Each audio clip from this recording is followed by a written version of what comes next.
Gidek sebze, so'ng piyoz, samsaqni uşaq to'g'rab olamiz ha.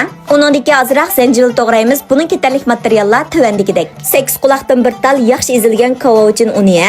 Uningdagi oqmush undan bir qo'shiq. Uningdagi yarim qo'shiq tuz, yarim qo'shiq shakar, cho'ng ustamning vejindimi yarim qo'shiq salamiz ha. Cho'ng ustamning cho'nliqi bor qinslan bir shiltib sinab yiqinglar, ta'mi kep ketma.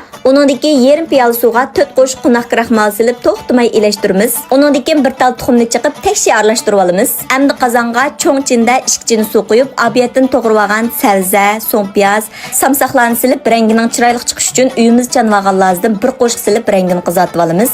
Uningdan abiyatdan tayyorlab olgan dori-darmaklarni silib, taxminan 5 minut atrofida qaynatib olgandan keyin qunaq kraxmalning suyini qo'yib, to'xtamay ilashtiramiz.